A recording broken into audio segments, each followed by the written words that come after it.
Salut tous amours transés du cinéma, nous allons parler aujourd'hui de l'épisode 2 de Stargate SG1. Voilà, on continue un petit peu les critiques. Sachez que je ne pense pas faire ça pour toutes les saisons. Je pense qu'on fera que pour la saison 1 des critiques épisode par épisode. Parce que, comment dire, il y a 22 épisodes.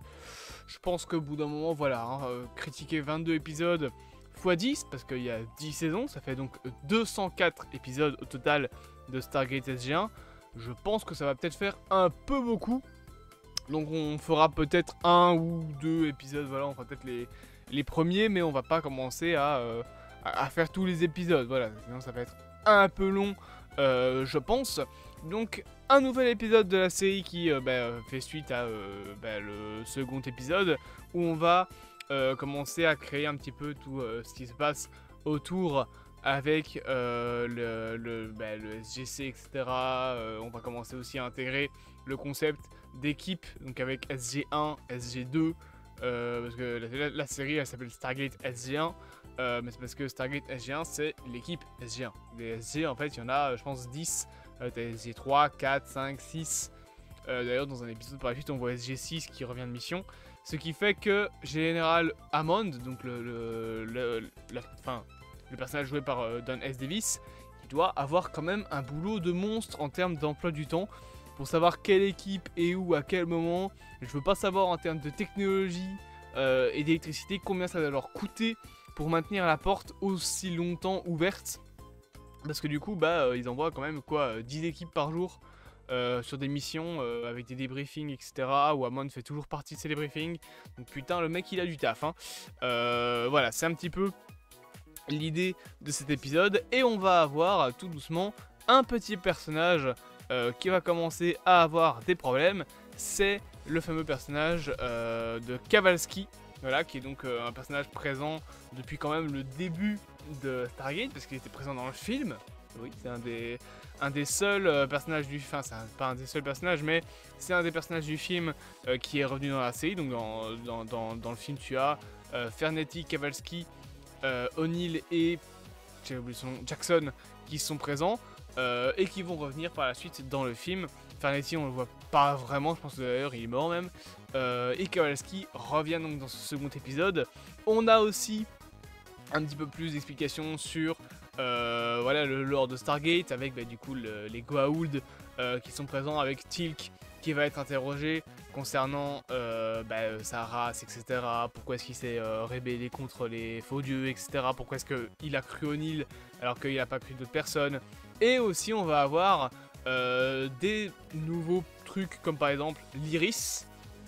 Ceci, l'Iris en gros, pour ceux qui ne savent pas vraiment, c'est un système propre à la Terre, parce que ça a été créé par les humains, qui en fait est une plaque de titanium qui s'ouvre devant la porte, voilà, donc devant le vortex, qui est créé avec le Naquadria, je pense que c'est ça son nom, et qui du coup en fait permet d'empêcher à des intrus ou même à des armes en fait de passer, parce que vous le savez, normalement la porte des étoiles elle est ouverte avec le fond bleu qu'on connaît tous, et en fait l'iris justement permet d'empêcher que quelque chose traverse la porte, que ce soit un tir de balle ou une connerie en genre. Et c'est un truc qui est propre à la Terre, et je me suis toujours dit la même chose à propos de l'iris, et d'ailleurs il faut qu'on en parle 30 secondes. Je place ça là, c'est fait comment? Parce que la porte des étoiles, c'est ça. Genre c'est ça la porte des étoiles. Vous l'avez foutu où l'iris? Vous avez ouvert la porte? Comment vous avez fait pour placer l'iris? Parce que l'iris, on est bien d'accord qu'elle est dans la porte. On voit bien, elle est dans la porte des étoiles. Si on va derrière dans la série, il n'y a pas l'iris. L'iris, elle sort de nulle part dans la série. Elle est dans l'arc, enfin elle est dans le contour de la porte. Donc ma question est très simple. Vous l'avez mis comment l'iris? Vous savez pas l'utiliser, vous savez à peine utiliser la porte des étoiles pour sa fonction première. Vous savez même pas comment elle fonctionne. Et mais par contre, à rajouter des technologies sur la porte, ça, vous savez. Ça va vous prendre une saison entière, enfin 2 saisons entières quasiment, pour apprendre qu'en fait les 2 chevrons qui sont en dessous ils sont encore utilisables. Enfin un seul chevron, parce que il y a 9 chevrons sur la porte des étoiles. Faut le savoir, c'est pas juste 7 chevrons. On utilise 7 dans Stargate SG1, mais en tout il y en a 8. Et le 8ème permet notamment d'aller, il me semble, sur Atlantis. Et ça leur prend 2 saisons entières, quasiment, pour apprendre que les 2 chevrons qui sont en dessous de la porte sont aussi utilisables. Enfin, un des 2. Le 9ème, on l'utilise que dans la série Stargate Universe. Donc ils n'arrivent pas à utiliser les autres chevrons de la porte. Par contre, rajouter des technologies dans la porte, ça va, hein. Ça passe. Voilà, c'est un petit peu un système... Hein, c'est un petit peu de la facilité, je trouve, l'Iris, moi, dans Stargate. Ça permet vraiment juste de dire, oh bah, et hop, nique sa race. On va pas commencer à se faire envahir. Alors bien évidemment, tu vas me dire, oui, que c'est logique, bien évidemment, que les humains développent des technologies pour protéger la porte. Mais en soi, si on commence à utiliser des technologies pour la porte des étoiles, et donc à commencer à chipoter avec... Pourquoi l'homme n'a pas commencé à se dire, putain, en fait, il y a 2 chevrons qu'on n'utilise pas depuis le début. Genre, le pire, c'est que on les passe, les chevrons. Hein. Vraiment, quand on regarde la porte, t'as chevron 1, 2, 3, et puis après, hop, de l'autre côté, chevron 4, 5, 6, et le 7ème qui est au-dessus. Donc les 2 chevrons qui sont en dessous, bah, vous vous êtes jamais posé la question de à quoi ils servent. Enfin, si, vous vous posez la question, et des années après, quoi. C'est un petit peu con. En soi, donc le reste de l'épisode, ça va être Kowalski qui va être touché par un Goa'uld et donc commencer à essayer de devoir se battre contre ce fameux Goa'uld pendant que d'ailleurs les Goa'uld essayent de détruire, essayent de passer à travers la porte pour aller sur Terre et donc dans la base du SGC. Et c'est un petit peu ça, voilà, l'histoire du scénario, c'est les pertes de mémoire de Kowalski qui vont mener à la fin à Teal'c qui se doit de tuer Kowalski parce que ce dernier commence à buter des gens. Et que il est infecté par un Goa'uld, que c'est fini, que Kowalski n'est plus là. C'est un scénario plutôt simple, mais c'est un épisode que je trouve mieux qu'une bonne partie des épisodes de la saison 1, parce que, alors, l'ambiance des Stargate est bien, voilà, sauf que je trouve que la plupart des épisodes de la saison 1 sont un petit peu bizarres. Genre, la plupart du temps, c'est des épisodes qui partent un peu en vrille, hein, il y a des blagues... oh là là. Il y a des fois, franchement, c'est lourd. Après, tu vas me dire, c'est une série des années 90, donc c'était un autre niveau, c'était d'anciennes mœurs, mais il y a des fois, il y a des blagues, c'est lourd. Mais je trouve que c'est un petit peu dommage que la série, en tout cas pour la première saison, n'ait pas dark. Genre, bon, on a 2-3 fois où on reparle de tels éléments, par exemple, on reparle de Ra, dans l'épisode 12 là avec Hathor, enfin on en reparlera aussi avant, mais à chaque fois c'est une mission différente et c'est le principe des séries comme ça qui n'ont pas vraiment de lien entre les épisodes. C'est un épisode, c'est un morceau de la série, enfin c'est un épisode d'une mission quoi, comme par exemple les Simpsons, c'est un épisode, alors que t'as des séries qui se construisent avec des arcs, avec des histoires. Et le pire, c'est que la série plus tard va le faire. Hein. Il va y avoir tout l'épisode avec la découverte d'Atlantis, tout l'épisode avec le Prometheus, etc. L'épisode aussi avec la Midway Station, donc la base qui permet de faire le pont entre une porte des étoiles de la Voie lactée et une porte des étoiles d'Atlantis, qui se trouve dans le void, dans le vide stellaire. Mais pourquoi est-ce que, plutôt que de faire des épisodes qui se situent qui parle genre d'une race, d'un truc, genre un coup c'est Lennox, un coup c'est Hathor, un coup c'est ci, un coup c'est ça. Pourquoi ne pas faire un arc principal? Je sais que c'était pas la même chose à l'époque. À l'époque, les séries c'était pas faites comme ça. Du coup, ma critique là elle est un peu conne. Mais ça fait que du coup, les épisodes. L'épisode avec l'homme poisson là. C'est bien mignon, mais. Voilà quoi. Pas vraiment trop intéressant. Hein. L'épisode avec Hathor dans la saison 1. On sait déjà comment ça va se terminer. Mais un peu. En fait, le problème de ça, parce que concrètement, c'est les seules critiques que je peux faire face aux épisodes, c'est qu'il n'y a pas d'arc. Genre, par exemple, on parle de la femme de Jackson, mais c'est très rare les vrais moments où ils enquêtent là-dessus. Genre, putain, il y a ta femme et l'un des fils d'Abydos qui a été capturé, vous voulez pas vous intéresser à ça plutôt qu'à des hommes poissons et des cailloux? Je sais pas, hein, vous passez littéralement des mois entiers, ça fait des semaines minimum que les deux là ils sont disparus. Il y a Apophis qui se balade là, et même pas on va le chercher, même pas on essaye et tout. Alors oui, t'as 2-3 épisodes où Apophis il revient, mais faire revenir l'antagoniste principal de ta série pour un épisode et le reste des épisodes faire des trucs un peu bateaux. Voilà, après le problème en fait c'est que ça c'est surtout une construction de vieilles séries.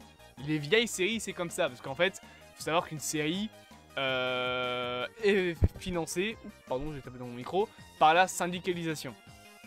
Je vais expliquer un petit peu, alors avec des mots très simples, je suis fort vulgarisé donc je risque de dire des conneries, mais bah, une série ça sort pas au cinéma. Pas acheter le ticket de box-office pour, enfin le ticket pour regarder la série, regarder l'épisode. Donc ça va pas fonctionner comme un film qui va se rentabiliser sur la vente des tickets. Ça va se rentabiliser sur les heures de visionnage. Par exemple, une plateforme comme Netflix sort une série, ben là ça va se visualiser en heures de visionnage parce que plus il y a d'heures de visionnage, plus ça veut dire que des gens ont payé un abonnement pour voir cette série. Donc les abonnements vont à la série. Si une série fait 10 millions d'heures de visionnage, ça veut dire que pendant 10 millions d'heures, des gens qui ont payé un abonnement ont regardé la série. C'est ça qui va rentabiliser le budget, ça et aussi le nombre de spectateurs, etc. Mais le nombre de spectateurs, justement, c'est pour des séries comme Stargate. Ils passent à la télé. Et c'est là que ça commence à parler d'argent. Parce que pour qu'une série soit rentable et fasse des frais, enfin fasse de l'argent quand elle est diffusée sur une plateforme normale comme, je sais pas moi, une chaîne TV, on fait un truc très simple qui s'appelle la syndicalisation. En gros, la plateforme, enfin le studio qui crée la série propose à des chaînes de diffuser la série, et ensuite, il y a des pubs qui sont mises, les studios récupèrent une partie, les chaînes TV en récupèrent une autre. On découpe un peu comme ça. Et c'est le fait de pouvoir mettre des pubs qui va rembourser la série. Donc plus t'as d'épisodes et plus t'as de saisons, plus t'as de pubs. Et aussi moins tu as de frais, parce qu'après t'as le truc de syndicalisation qui fait que les séries vont coûter moins cher, etc. C'est un bordel, ok? Mais en gros c'est ça. Plus t'as d'épisodes, plus tu peux mettre de pubs. Plus tu peux vendre tes épisodes en fait. Donc plus tu vas rembourser ta série. Une saison de 8 épisodes va se rembourser beaucoup moins vite qu'une saison de 22. Parce que les 22 épisodes, tu répartis le budget. Et aussi tu fais beaucoup d'économies sur les décors. Et concrètement, tu as beaucoup d'épisodes qui se passent sur Terre dans la première saison. Donc dans le SGC. Un décor. Ils n'ont besoin de construire qu'une fois. Donc c'est beaucoup plus rentable de faire ça que de faire une série avec un fil conducteur qui évolue, avec une vraie histoire. Surtout qu'en plus, truc incroyable, c'est qu'à la télé, quand les épisodes ne se suivent pas comme les Simpsons ou quoi, tu peux les diffuser dans le sens que tu veux. On s'en fout. Et du coup, tu peux les diffuser plein de fois. Breaking Bad, par exemple, bah tu peux le diffuser entre guillemets qu'une fois. Et si tu veux la rediffuser, bah, t'es obligé de la rediffuser un petit peu dans l'ordre. Tu veux pas commencer à diffuser l'épisode 1 avant l'épisode 4. Enfin après l'épisode 4 plutôt, puis l'épisode 4 tu vas le diffuser, puis juste après tu vas faire l'épisode 2. Sinon les gens vont pas suivre. Une série comme ça avec un scénario, t'es obligé de la diffuser tel quel, avec le scénario. Comme ça les gens peuvent suivre l'histoire. Une série comme Stargate où il n'y a pas de scénario global, il y en a un bien évidemment, mais il est assez flou dans les premières saisons. Et bah du coup ça permet de faire en sorte que tu peux diffuser les épisodes comme tu veux. Hop, voilà, tu peux mettre 4 épisodes de Stargate, bah tu mets 4 épisodes de Stargate. Et les gens vont regarder leurs 4 épisodes de Stargate et ils sont contents. Et en attendant, toi tu mets des pubs. Et du coup tu gagnes de l'argent. Vous voyez un petit peu comment on fait, c'est pour ça que je me plains du fait qu'on laisse un peu de côté le scénario de base et global de la série. Qui je rappelle quand même, c'est la première saison, c'est censé être la continuation de l'histoire du film. Mais je comprends le fait que c'est les années 90, qu'à l'époque, les séries en mode avec des gros scénarios qui duraient 8 saisons, c'était très rare. Même les séries comme ça, en fait, où t'avais des scénarios globaux, c'était plutôt des scénarios en toile de fond, comme Supernatural. Je veux dire, Supernatural, ça dure 14 saisons. Non, je vous dis tout de suite, ils n'avaient pas des idées pour faire 14 saisons. Ils avaient beaucoup d'épisodes filler. Et Game of Thrones, par contre, ça dure 8 saisons. Bon, c'est de la merde. Non, je déconne. À moitié. Ça dure 8 saisons, mais c'est 8 saisons où t'as un scénario de A à Z. Stargate, c'est une vieille série. Donc ça fonctionne comme une vieille série. Aujourd'hui, ce genre de série, c'est quoi? C'est des sitcoms, c'est des petites séries. Aujourd'hui, des grosses séries comme ça, SF, avec beaucoup de budget, etc., bah, elles vont avoir un scénario. Un gros scénario. Pas un scénario en toile de fond où tu vas pouvoir faire que des épisodes filler. Vraiment, c'est ça, Stargate, hein, c'est que des épisodes filler. Tu vas avoir un énorme scénar avec des complications, des personnages en mode le transpersonnage ou Eyes of the High Castle. Enfin, The Man in the High Castle. La série avec l'Allemagne nazie qui envahit le monde. Ça, c'est les séries d'aujourd'hui. Les séries avec des gros scénars. À l'époque, c'était beaucoup plus rentable de faire des séries en mode Simpson, avec un épisode, son scénario. Voilà, et tu fais des épisodes plutôt courts. La Stargate, par exemple, les épisodes durent une demi-heure. Aujourd'hui, un épisode de série, ça fait 1 heure. T'as des épisodes de série, clin d'œil à Stranger Things, qui font 2 heures. Le truc, il peut être diffusé au cinéma, putain. Et 2 heures pour un épisode de série, il y a 20 ans, c'était infaisable, hein. Tu regardes les vieilles séries du genre Stargate, X-Files, toutes les séries NCIS, les Simpsons, Family Guy, toutes ces vieilles séries-là, à chaque fois, c'est un scénario pour un épisode. Et tu fais... les Simpsons, ça dure depuis quand? Ça fait 35 saisons. Stargate SG1, c'est 11 saisons. Mais il y a 11 saisons, enfin 10 saisons plutôt, de SG1. T'en as 8 d'Atlantis, ou 9, je sais plus. T'en as 3 d'Universe. C'est genre... On développe comme ça. C'est ça, les séries de l'époque. Mais je suis plus friand de séries en mode Breaking Bad, pour le coup. Après, t'as des épisodes quand même qui sont intéressants, qui ont de bonnes histoires. Mais c'est vrai que du coup, on relègue un petit peu au second plan l'histoire principale. Qui, je rappelle quand même, est le fait que la putain de femme de Jackson s'est fait enlever. Et on en parle 3 fois en 12 épisodes. C'est fou, ça. Et là, c'est même pas une question de vieillesse, c'est pas une question d'époque, c'est une question de cohérence globale. Ta femme s'est fait enlever, tu veux pas te bouger le cul un peu? Enfin, genre... Alors oui, on va nous dire, oui, mais c'est la menace, etc. Il y a Apophis. Oui, ok, il y a Apophis, c'est vrai que c'est un problème. Mais je bouge pas vraiment le cul pour la retrouver aussi, leur femme, hein. Enfin, sa femme, je dis leur femme comme si c'était au plusieurs. Du genre, il n'y a pas un épisode pour l'instant de la série. Là, pour l'instant, j'ai vu les 12 premiers, mais sur les 12 premiers épisodes, il n'y en a pas un seul où ils cherchent la femme de Jackson. Donc, j'ai oublié le nom, là. Sakar, je crois qu'il s'appelle. Je sais plus. Je rappelle que ta femme s'est fait enlever quand même. Et toi, à la place, tu vas voir des petits cailloux et tu vas aider un homme poisson. Et ben putain, on est mal barré, hein. J'espère quand même que cette vidéo vous aura plu. Bien évidemment, n'hésitez pas à vous abonner, à partager, à liker et à commenter. Et on se dit à bientôt pour de prochaines aventures.